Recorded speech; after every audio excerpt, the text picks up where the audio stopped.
Meus amigos, sejam bem-vindos para mais um vídeo. E no vídeo de hoje a gente vai ver 3 lugares que você não pode ir. Eu posso, mas vocês não podem. Brincadeira, ninguém pode, então vamos entender o porquê disso. Aqui ó, canal Abismo do Medo e bora então ver o vídeo. Existem lugares no mundo totalmente intocados pela nossa sociedade atual. E mesmo que você acredite que possa ir nesses lugares, eu te garanto que essas experiências serão péssimas. E para provar que eu estou falando a verdade, no vídeo de hoje eu vou te contar 3 histórias de lugares que você não pode ir. E quem vai nesses locais dificilmente terá um final feliz. E cada uma dessas histórias é pior do que a anterior. E a última, eu acredito, será a mais aterrorizante de todas. Expectativas foram criadas, hein? Então fica até o final porque a última é a pior de todas. Vamos lá. Visitando uma ilha proibida. Começamos em novembro de 2018. O turista John Allen Chow fez uma viagem de barco até a ilha de Sentinela do Norte, pois Depois daqui ele deu tchau.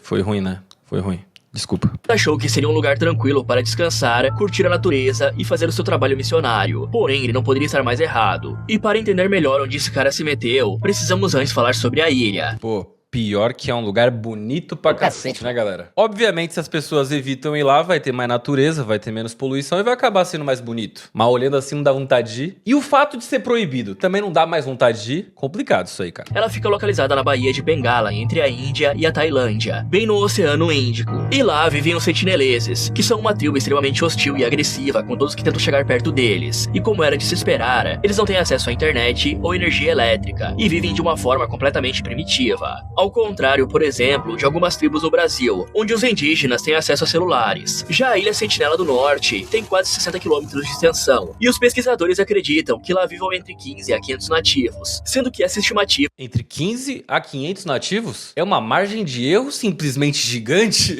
Não tem precisão nenhuma nesses números. tem uma distância tão grande, porque eles não podem pisar na ilha para contar o número de nativos, pois seriam recebidos a flechadas. Mas voltando um pouco no tempo, a descoberta da ilha aconteceu em 1867, quando um navio mercante indiano acabou naufragando perto do local, fazendo com que os tripulantes pensassem que tinham encontrado uma espécie de paraíso secreto. Só que sem um aviso prévio, os sentineleses começaram a disparar flechas com seus arcos, e os tripulantes tiveram que revidar, arremessando pedras e pedaços de pau. Mas felizmente, uma semana depois, um barco a vapor britânico apareceu para resgatá-los. O capitão desse barco até escreveu uma anotação sobre o acontecimento. Ele disse que os nativos estavam completamente pelados e tinham os narizes pintados de vermelho, além de fazerem sons estranhos com a boca. Já as pontas de suas flechas pareciam ser de ferro, mostrando assim que eles tinham um certo conhecimento, apesar de serem primitivos. E 13 anos depois, em 1880, vários... É que no POV dos caras também, vamos falar aqui. Pra eles, provavelmente, a gente tentando invadir a terra deles. Então eles estão se defendendo, né? Vai saber quantas vezes pessoas já não tentaram invadir, entrar na ilha sem autorização deles. E é, querendo ou não, a casa deles, né? Os oficiais britânicos decidiram retornar até a Ilha Sentinela do Norte, porque estavam curiosos. E ao chegar lá, eles encontram algumas vilas bem pequenas que pareciam ter sido abandonadas há pouco tempo. Os oficiais até capturaram um casal de nativos juntamente com seus 4 filhos, e os levaram Tá vendo? Por isso que os caras tacam flecha quando tá chegando. Isso daqui é basicamente um sequestro. Pegaram um casal, os 4 filhos, levaram embora só porque eles estavam curiosos. até Port Blair, que era a cidade mais próxima da ilha. Mas talvez por seus corpos não estarem acostumados ao ambiente urbano, o casal adoeceu rapidamente, e os 2 acabaram morrendo. É lógico. Já as crianças foram mandadas de volta para a ilha com alguns presentes que os oficiais haviam dado.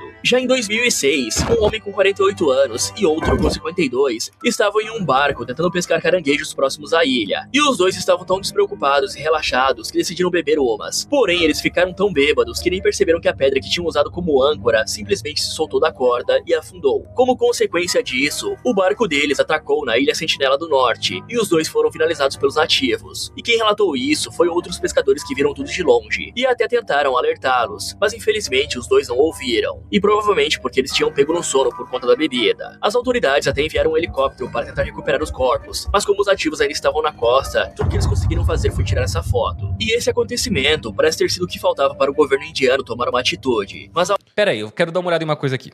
Os sentineleses são canibais? Não há nenhuma evidência de que os sentineleses sejam canibais. Pesquisadores e antropólogos que estudam sentineleses explicam que esse boato é falso. Eu achei que eram. Tudo bem. Bom, vamos continuar aqui. ao invés de invadir a ilha ou algo do tipo, eles decidiram proibir qualquer um de se aproximar do local. Porém, a história não acaba por aqui, já que sempre tem alguém que quer quebrar as regras ou burlar as leis. E dessa vez, esse alguém foi o turista John Allen Chow, que havíamos mencionado anteriormente. John nasceu em 18 de dezembro de 91, no estado de Alabama, nos Estados Unidos. Ele pertencia a uma família cristã, e por isso decidiu seguir os passos dos seus pais se dedicando à religião. John Putz, ele foi pregar pros caras. Péssima ideia, tchau. adorava acampar em florestas, fazer caminhadas em trilhas e até mesmo remar de caiaque em alto mar, sendo que o jovem costumava viajar para vários países, como Canadá, México e África. Além disso, ele postava as fotos das viagens no seu Instagram, que existe até hoje, e atualmente está com 22 mil seguidores, somando um total de 821 publicações. E por causa de um missionário chamado Jim Elliot, John decidiu que iria seguir os passos dele, tentando converter ao cristianismo alguma tribo que vivesse isolada do resto da civilização. O grande problema é que a sua maior inspiração, o Jim Elliot, morreu em 1956, ao O cara não viveu nem 30 anos, pô. 29 anos aí, ó. De 27 até 56. tentar pregar para indígenas agressivos no Equador. Mas apesar dessa tragédia, a chefe missionária que costumava aconselhar John revelou que o jovem se preparou durante 10 anos para essa missão. Seu objetivo era passar os ensinamentos de Jesus para a tribo dos sentineleses. E para isso, o John estudou a língua e a cultura dos povos antigos, além de ter feito um curso de emergência médica para atuar em lugares selvagens. E em 21 de outubro de 2018, Pô, desculpa, mas é ignorância da nossa parte querer fazer isso. Eu sou cristão, mas ali é totalmente outra cultura. Eles nunca se misturaram. E às vezes que tiveram contato com eles, contato forçado, eles levaram pessoas embora da ilha, que nem foi aquele caso dos britânicos que a gente viu, que levou um casal e 4 crianças. Na visão deles, no povo deles, a gente é invasor. Só isso. Não tem papo. Não dá pra culpar eles também.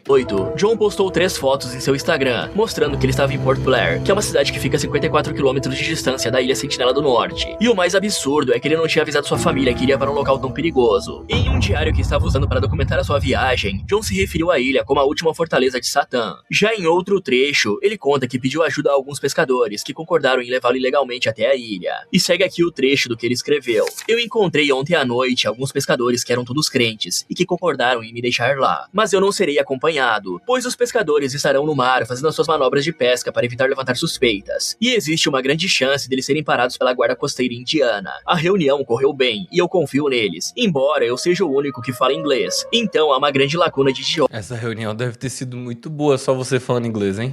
E eu estou confiando no Espírito Santo para nos guiar. A zona de desembarque foi indicada no mapa como sendo uma enseada do sudoeste da ilha, e eu parto em cerca de 3 horas. Deus, eu agradeço por me escolher antes mesmo de eu ser formado no ventre da minha mãe, para ser seu mensageiro das boas novas para o povo da ilha Sentinela do Norte. E já no dia seguinte, por volta das 8 horas da manhã, John se aproximou ainda mais da ilha e contou o que aconteceu no seu diário. Peguei 2 peixes grandes com cerca de 15 quilos. Eu os coloquei em cima do caiaque e comecei a remar. Logo 2 sentinelas armados vieram correndo e gritando comigo.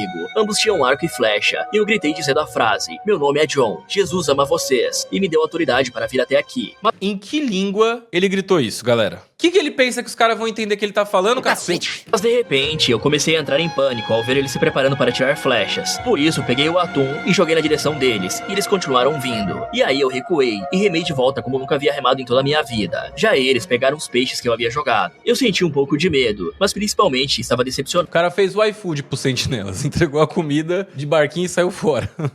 Eles não me aceitaram de imediato. Agora eu posso dizer que quase fui atingido pelos sentineleses e que caminhei em direção à sua ilha. Mas agora eu estou descansando no barco e tentaremos novamente mais tarde. E apesar de ter dado uma baita sorte por ter saído vivo dessa, John decidiu retornar para a ilha. E dessa vez, uma criança da tribo disparou uma flecha na direção dele, que teria pego em cheio no seu peito se não fosse pela Bíblia que estava segurando e que parou o projétil. Mas como John escreveu em seu diário... Nossa, se o cara já tinha fé, imagina depois disso. Depois de literalmente ter a vida salva por uma Bíblia. A fé vai pra onde?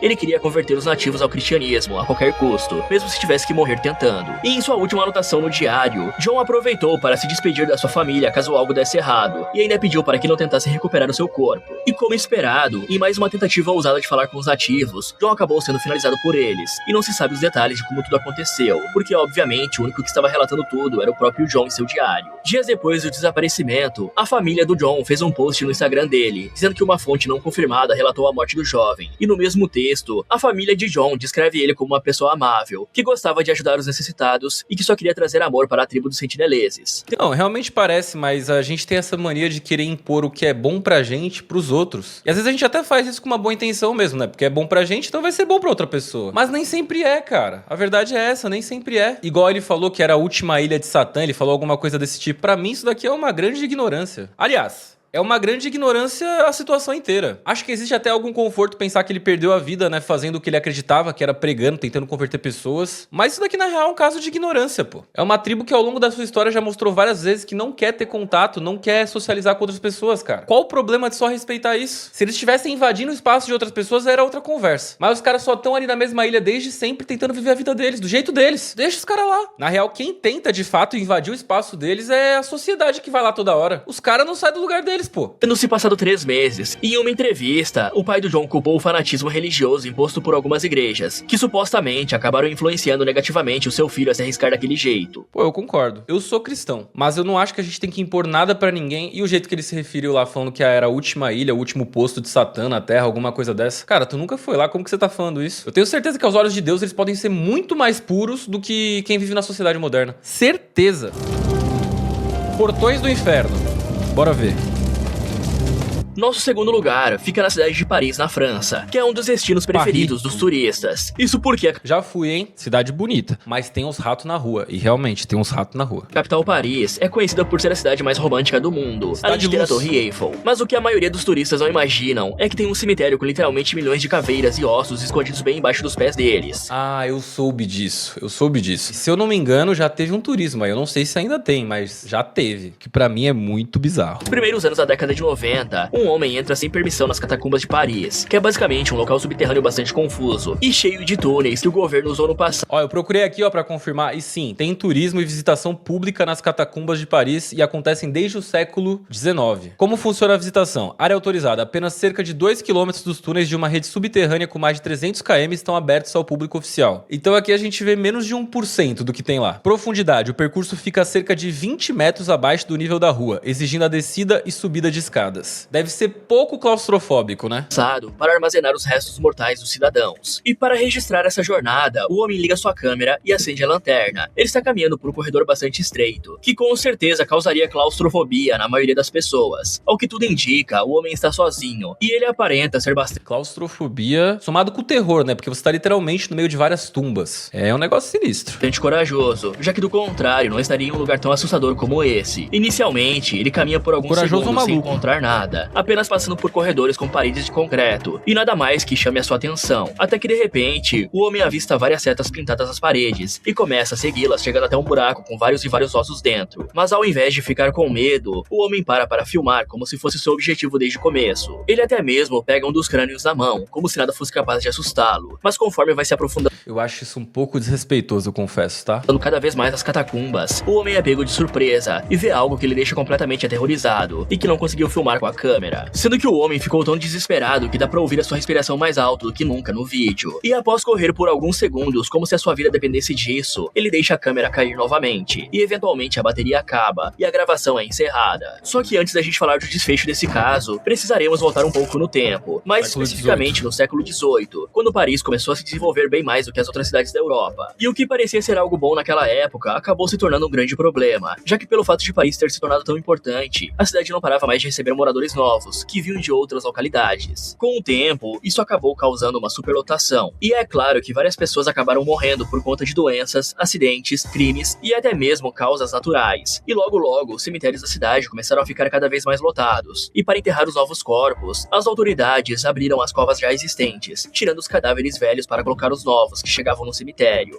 Nossa, bizarro isso, né? Tinham que tirar cadáver velho pra colocar novo. E ainda assim chegou num ponto que não tinha mais espaço, que eles fizeram o quê? Foram pra debaixo da cidade. E que nem eu falei, a cidade é cheia de rato. Vai saber se não tem a ver com isso daí. Algumas covas até ficavam abertas e não eram mais fechadas, e como consequência disso, um mau cheiro se espalhou por Paris, fazendo com que os moradores reclamassem com o governo da época. Até que um chefe de polícia chamado Alexandre Lenoir deu a ideia de colocar os restos mortais em cavernas e túneis abandonados de mineração, que ficavam 20 metros abaixo do solo e que tinham cerca de 300 quilômetros de extensão. E no início, as autoridades só jogavam os ossos de qualquer forma no local, como uma medida desesperada de se livrar dos restos. Porém, com o passar do tempo, eles começaram a organizar melhor os túneis, empilhando os ossos de forma ordenada. E em 1809, as autoridades perceberam que podiam transformar o local em um ponto turístico, e por isso fizeram várias reformas, além de deixar os túneis mais convidativos para os turistas visitarem, criando assim o que é conhecido hoje como as catacumbas de Paris. É turismo macabro total, né? Tem uma série na Netflix sobre isso. Pessoas que pagam pra ir em lugares que são macabros. Isso daqui é turismo macabro. Aqui os ossos, cara, pra mim coisa de doido isso daqui. Apesar desse local ser aberto para visitantes, os turistas podem explorar apenas algumas algumas áreas pequenas e delimitadas, já que o restante das 2 catacumbas km. é fechado, e somente aqueles que têm autorização podem entrar. Mas é claro que teriam algumas pessoas que não respeitariam as regras. Existe até mesmo uma comunidade inteira que se dedica a entrar nas áreas proibidas das catacumbas. Essas pessoas adentram através dos esgotos, se esgueirando por túneis abandonados, e também por pequenas aberturas nas paredes. Porra, a gente podia ver uns vídeos disso, hein? Quer dizer, eu não quero estimular, né? Mas já que já fizeram, acho que não tem problema a gente ver uns vídeos. Isso aqui é exploração urbana true. E obviamente, esses curiosos correm um grande risco. Afinal, essas construções são muito antigas, e por isso podem desabar a qualquer momento, já que um simples tropeço ou um escorregão dentro de um desses túneis seria mais do que suficiente para começar um desmoronamento. E há vários... E eu imagino que não deva ter sinal lá dentro. Então se você se machucar, bater a cabeça, tropeçar, sei lá, acho que vai ser difícil de você conseguir ajuda. Até porque você não devia estar ali, né?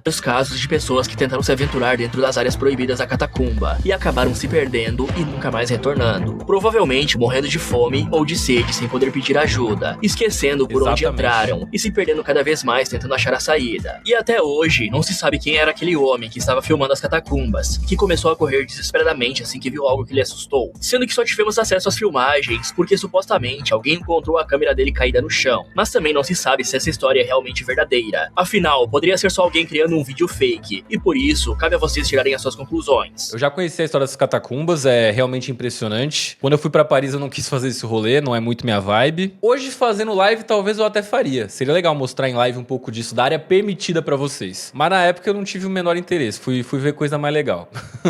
Mas é impressionante, de fato. O último passeio.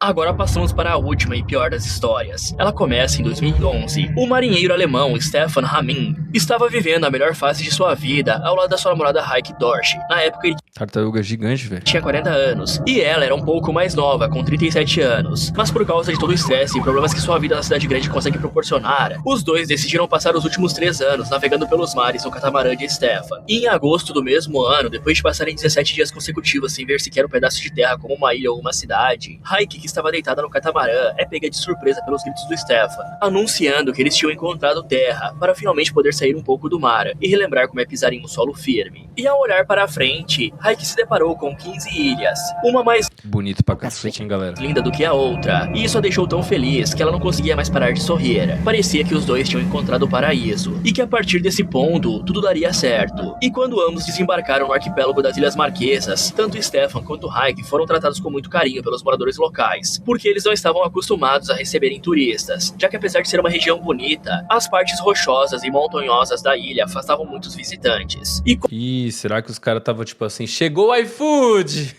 Vamos ver.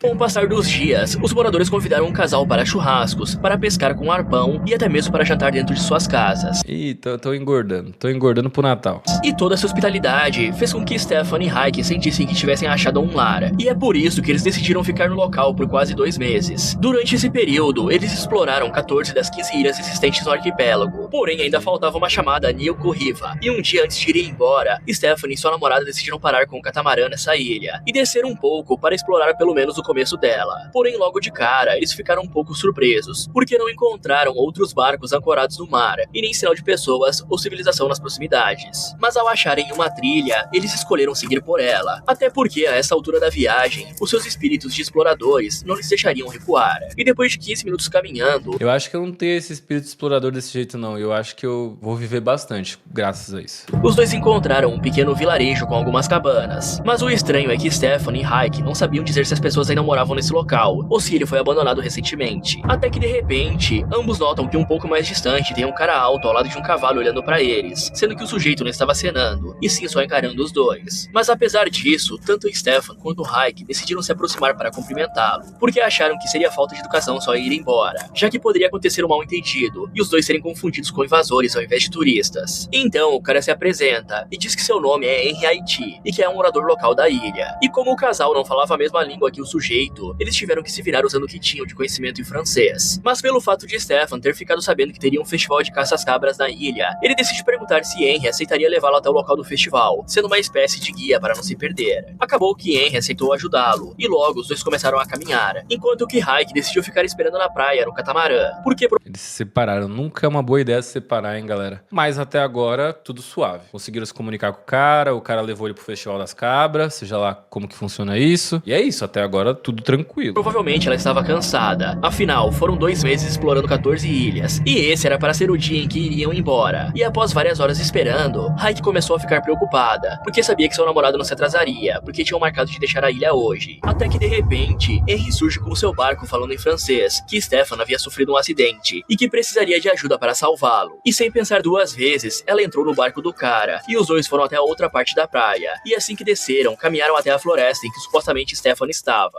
E obviamente a Raik estava muito nervosa. Ela olhava ao redor tentando achar o seu namorado e até gritou o nome dele algumas vezes na esperança de que Stefan responderia. Porém, logo Raik notou que Henry estava calmo demais e que não respondia às perguntas que ela estava fazendo. Mas quando Raik começou a suspeitar, já era tarde demais. Henry lhe apontou uma arma e imediatamente ela agarrou o cano e começou a lutar por sua vida. O cara até tentou atirar, mas esqueceu de desativar a trava de segurança e por isso a arma não disparou. E por ser bem mais forte e alto, Henry conseguiu imobilizar a mulher facilmente e amarrou ela em uma árvore. E sem dizer absolutamente uma única palavra, o cara se afastou e entrou na mata. E enquanto esperava Henry retornar, Raik foi tomada por uma sensação de ansiedade que nunca havia sentido antes em toda a sua vida. Isso porque o cara poderia voltar a qualquer momento para finalizá-la. E essa tensão e nervosismo. Mas será que ela ficou viva, gente? Porque como que tem tanto detalhe disso daqui? Quem que ia contar isso aqui? Duvido que o Henry contou essa história. Estavam acabando com a coitada. Esses minutos foram tão difíceis que Raik desejou por um instante que ele tivesse acabado com ela ao invés de deixá-la amarrada. Mas felizmente, a mulher conseguiu se acalmar um pouco e se esforçou ao máximo para tentar se soltar das cordas que estavam prendendo o seu corpo e também o seu pescoço. Só que para o seu azar, Henry retornou e bateu nela, além de se aproveitar da coitada. E após cometer esse ato deplorável, o cara saiu mais uma vez. E por conta das agressões sofridas, as cordas acabaram ficando frouxas. E graças a isso, Raik finalmente conseguiu escapar. E ao ver a luz de uma lanterna a poucos metros de distância, ela teve certeza que era Henry retornando, e por isso começou a correr em outra direção, machucando seus pés pisando em espinhos afiados, e tendo seus braços e pernas cortadas pela vegetação. Mas por uma sorte do destino, nessa noite era justamente a lua cheia que estava no céu, e por isso ela conseguiu ver o caminho que precisava seguir para chegar até a praia. E ao olhar para trás, ela viu a mesma luz da lanterna que havia presenciado anteriormente, revelando assim que Henry tinha dado meia volta e começou a segui-la. Só que ao entrar no catamarã do seu namorado, que estava ancorado na praia, Raik conseguiu pedir ajuda usando o telefone via satélite que tinha na embarcação. E assim que foram alertados do que aconteceu, as autoridades começaram uma busca incessante para tentar achar Stefan ou Henry.